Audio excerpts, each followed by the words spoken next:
बंधु माने प्रभु श्रीकृष्ण वास्तुशास्त्र विशेष ज्ञान रखुथिले। प्रभु श्रीकृष्ण समय समय अर्जुन को वास्तुशास्त्र ज्ञान देउथिले, जो ज्ञान की समस्त मानव जाति प्राय अत्यंत महत्वपूर्ण अटे एवं कल्याणकारी अटे। प्रभु श्रीकृष्ण एपरी दुईटी गछलता विषय कहिसंती, जो गछ आमर घरर सीमारे रहिबा आमर दुख एवं दारिद्र्यतार कारण बनी थाए।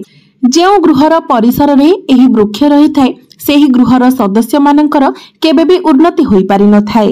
सेमानंकु सर्वदा पराजय एवं निराशार सामना करबाको पड़ी थाए। बंधु माने वास्तुशास्त्र अनुसार गछलता गुड़िक आम गृहर सौंदर्य को बढ़ाइबा सहित एहा आमर वातावरण को मध्य शुद्ध रखिथांती। वृक्ष ठारू सकारात्मक ऊर्जार संचार होइथाए, जो गुड़िक आमर जीवन पाई अत्यंत आवश्यक अटे। वृक्षलता गुड़िक नकारात्मकता को कम करी आम जीवन रे सकारात्मकता वृद्धि करिबारे बहुत अधिक सहायक होइथांती।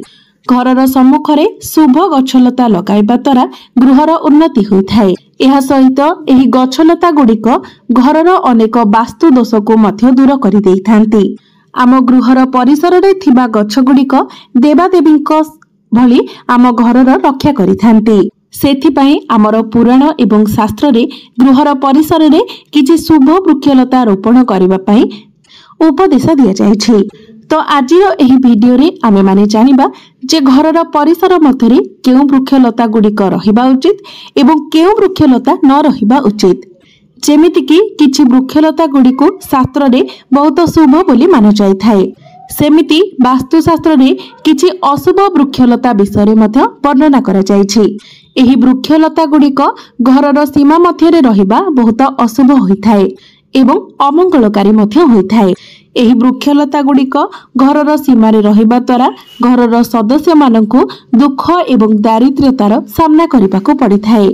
गृहरे धनर नाश होइथाए, शत्रु वृद्धि होइथाए, मनुष्य निजर मान सम्मान मध्ये हराई देइथाए। सेथिपाई जदि आपण आपणकर जानतरे किबा अजाणतरे निजर घरर परिसर रे किबा घर भितरे एपरि किछि गछ रखिछंती तो विलंब न करी सेही गछ गुड़िको आपण तुरंत हटाई देबा उचित। तेबे सर्वप्रथम गछटी हेउछि ओस्त गछ। जो व्यक्ति जलाशय निकटरे ओस्त गछ रोपण करिथाए सेही व्यक्ति को 100 यज्ञर पुण्य फल प्राप्ति होइथाए। जेतेबेले सेही ओस्त गछर पत्र सेही जलाशय रे पड़िथाए तो ताहा पिंड समान आपणकर पितृपुरुषंकु प्राप्ति होइथाए, जहा फलरे कुंडली रे थिबा समस्त प्रकारर पितृदोष कटि जाइथाए। प्रभु श्रीकृष्ण कहिसंती, जो मनुष्य नित्य स्नान करि सारिबा परे ओस्त गछको छुइथाए से समस्त पापरु मुक्त होई जाइथाए एवं जीवन रे केबे भी कोनोसी कार्य रे पराजय होई न थाए। ओस्त गछको छुइबा द्वारा लक्ष्मी प्राप्ति होइथाए एवं ओस्त गछर प्रदक्षिणा करिबा द्वारा आयु वृद्धि होइथाए। ओस्त गछर मूलरे श्री विष्णु, शरीर रे प्रभु शिव शंकर एवं अग्रभागरे ब्रह्मांकर वास होइथाए। जदि आपण अमावास्या दिन ओस्त गछको छुई प्रणाम करंती ताहा 1000 गाई दान करिबार पुण्य फल आपणको प्रदान करिथाए। एही संसार रे वृक्ष मानक मध्यरे श्रेष्ठ अटे ओस्त गछ, कारण यह स्वयं प्रभु श्रीहरि विष्णुंकर ही स्वरूप अटे। बंधु माने जदि आपण भूले भी केबे ओस्त गछ को कोनोसी क्षति पहुंचाउछंती, ओस्त गछर डाल काटुछंती तो एहाको महापाप बोली मान जाय थाए। सेही मनुष्य नरक यंत्रणा भोग करिथाए एवं जो व्यक्ति ओस्त गछ को मूलरू काटी देइ थाए सेही व्यक्ति को केबे भी नरकरू मुक्ति मिली न थाए। द्वितीय वृक्षटी हेउछि अळा वृक्ष। प्रभु श्रीकृष्ण कहिसंती, अळार फल समस्त लोकरे प्रसिद्ध एवं पवित्र अटे। प्रतिदिन अळा को लगाई स्नान करिबा द्वारा एही जन्म मरण चक्ररू मुक्ति मिली जाय थाए। एही पवित्र फलटी प्रभु श्री विष्णु को प्रसन्न करिबा पई अत्यंत लाभ। अळा खाइबा द्वारा आयु बढ़ी थाए। अळार जल पीबा द्वारा समस्त प्रकार रोगर नाश होइथाए एवं जलरे अळा मिसाई स्नान करिबा द्वारा दारिद्र्यतारू मुक्ति मिली थाए एवं समस्त प्रकारर भौतिक सुख ऐश्वर्य प्राप्ति होइथाए। जो गृहर परिसर रे अळा गछ रहिथाए सेही गृह को केबे भी दुष्ट शक्ति प्रवेश करि पारि न थाए। जो गृहर परिसर रे अळा गछ रहिथाए सेही गृह रे साक्षात लक्ष्मी नारायणंकर निवास होइथाए। तृतीय गछटी हेउछि देवदारू गछ। बंधु माने पुराण शास्त्र अनुसारे देवदारू गछरे अप्सरा मानकर बास होइथाए। एही वृक्ष को अशोक वृक्ष बोली मध्य कुहाଯାए, जहाँकि शोकर नाश करिबा वाला होइथाए।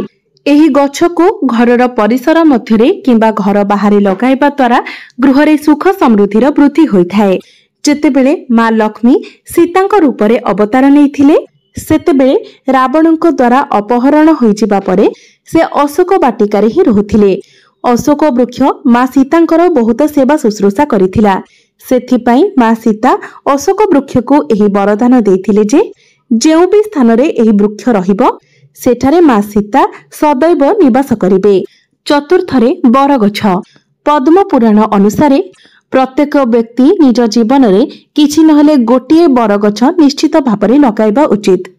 एही वृक्ष रोपण करिबा द्वारा आपनकु जेउ फल प्राप्ति होइथाय ताहा हजार यज्ञ करिबार फल सहित समान होइथाय।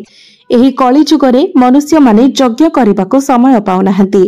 सेथिपाई जदि आपण यज्ञ करि पारु नाहांती तो किछि नहले गोटिए बरगछ निश्चित भाବରେ रोपण करंतु। तेबे एही बरगछ को आपण कोनोसी मंदिर निकटरे किंबा जलाशय निकटरे रोपण करि पारिबे। पंचम वृक्षटी हेउची लिंब गछ। पद्म पुराण अनुसारे लिंब गछ रोपण करिबा द्वारा सूर्यदेव बहुत ही प्रसन्न होइथांती। लिंब वृक्ष आयु प्रदानकारी बोली माना जायथाए। एहाको घर निकटरे लगाइबा द्वारा अनेक प्रकारर रोगरु मुक्ति मिलिथाए। मां लक्ष्मी मां दुर्गा को लिंब पत्र अत्यंत प्रिय होइथाए। सेथिपाई मां लक्ष्मी एवं मां दुर्गा लिंब गछरे निवास करिथांती।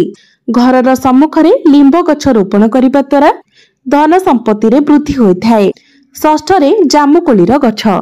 जदि कोनोसी मनुष्य कन्या प्राप्ति करिबा पई इच्छुक थांती तो सेही व्यक्ति निजर घर सम्मुखरे जामुकोलीर गछ लगाइबा बहुत ही शुभ होइथाए। पद्म पुराण अनुसारे जो व्यक्तिर घर सम्मुखरे जामुकोलीर गछ रहिथाए सेही व्यक्तिर गृहरे कन्या जात होइथाए, जे कुलर गौरव बढ़ाइथाए। सप्तमरे हेउची बेल वृक्ष। पद्मे बेल वृक्षरे प्रभु शिव शंकरंकर बास होइथाए एवं गोलाप गछरे मां पार्वतींकर बास होइथाए। तेणु आपण जदि बेल गछ एवं गोलाप गछ को पाखापाखी लगाउछंती तो आपणको शिव पार्वतींकर आशीर्वाद प्राप्ति होइथाए। जो घरे बेल गछ एवं गोलाप गछ एकाठी लगा जाइथाए सेही गृह को केबे भी दुख किंबा दारिद्र्यता आसी न थाए। सेही गृहरे केबे भी अकाल मृत्यु होई न थाए किंबा सेही घरर कोनोसी नारी विधवा मध्य होई न थांती। अष्टमरे हेउची नडिया गछ। आपण माने जानिथिबे प्रत्येक धार्मिक अनुष्ठान रे नडिया निहाती रूप रे आवश्यक होइथाए। नडिया को प्रत्येक पूजा व्रत एवं धार्मिक अनुष्ठान रे व्यवहार करा जायथाए। नडिया को श्रीफल बोली कुहा जायथाए। यह अत्यंत शुभ एवं पवित्र होइथाए। तो घरर परिसर रे जदि नडिया गछ रहिथाए सेही गृह रे सर्वदा शुभता बनी रहिथाए एवं गृहर सदस्य माने समाज रे अनेक मान सम्मान पद प्रतिष्ठा मध्य लाभ करिथांती। जो व्यक्ति माने सुंदर पत्नीर कामना करूछंती से माने निजर गृहर परिसर मध्य रे डालिंब गछ निश्चित रूप रे लगाइबा उचित। बंधु माने मल्ली गछरे गंधर्व मानकर बास होइथाय। जदि आपण निजर घर परिसर मध्य रे मल्ली गछ लगाउछंती तो आपणको प्रत्येक कार्य रे सफलता प्राप्ति होइथाय। विशेष करी जो व्यक्ति माने कला क्षेत्र रे कार्य करूछंती से माने निजर घरर परिसर मध्य रे मल्ली गछ निश्चित भाବରେ लगाइबा उचित। चंदन एवं पणस गछ लक्ष्मी प्राप्ति पई बहुत शुभ माना जायथाय। निजर घरर परिसर मध्य रे चंदन एवं पणस गछ लगाइबा द्वारा समस्त प्रकारर दुख दारिद्र्यतारु मुक्ति मिलिथाय, लक्ष्मी प्राप्ति होइथाय। कदलीर गछ को मध्य बहुत अधिक शुभ बोली माना जायथाय। गृहर परिसर मध्य रे कदली गछ लगाइबा द्वारा यह गृहर सुख समृद्धि को वृद्धि करिबारे सहाय्य करिथाय। कदली गछरे श्रीहरि विष्णुंकर निवास होइथाय। सेथिपाई गृहर परिसर मध्य रे कदली गछ रहिबा द्वारा गृहरे केबे भी धनर अभाव होई न थाए। बंधु माने आउ गोटिए गछ हेउची गंगशिउळीर गछ, जाहाको हरसिंगार कुहा जायथाय, पारिजात मध्य कुहा जायथाय। एही गछटीर उत्पत्ति समुद्र मंथन समय होइथिला एवं मां लक्ष्मी मध्य समुद्र मंथन समय उत्पन्न होइथिले। सेथिपाई पारिजात वृक्षर बहुत अधिक महत्व रहिछि। जदि आपण एही गछटी को निजर गृह परिसर मध्य लगाती तो आपणको मां लक्ष्मीकर असीम कृपा प्राप्ति होइथाए। एबे आसंतु जानि नेबा आपण निजर गृह परिसर मध्य केउ वृक्ष गुड़िक लगाइबा अशुभ होइथाए। एही वृक्ष गुड़िक लगाइबा द्वारा गृह रे अकाल मृत्यु होइथाए, दुख एवं दारिद्र्यतार सामना करबाको पड़िथाए। तो प्रथम गछटी हेउची ताल गछ। गृहर परिसर मध्य किंबा गृह बाहर केबे भी ताल गछ लगाइबा किंबा ताल गछ रखिबा शुभ होई नथाए।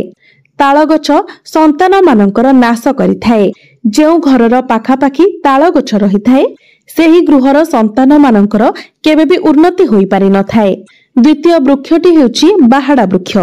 कोनोसी व्यक्ति केबे भी निजर घरर परिसर मध्य किंबा घर बाहर बाहाडा गछ लगाइबा उचित नुहे, कारण बाहाडा गछरे प्रेत मानकर निवास होइथाए। जो व्यक्ति बाहाडा गछ लगाई थाए सेही व्यक्ति प्रेत बनि जाय थाए। बाहाडा गछ मूलरे बसी केबे भी कोनोसी पूजा पाठ मध्य करिबा उचित नुहे। तेबे बंधु माने एही प्रकार रे वास्तुशास्त्र रे एही वृक्ष गुड़िक विषय उल्लेख करा जायछि।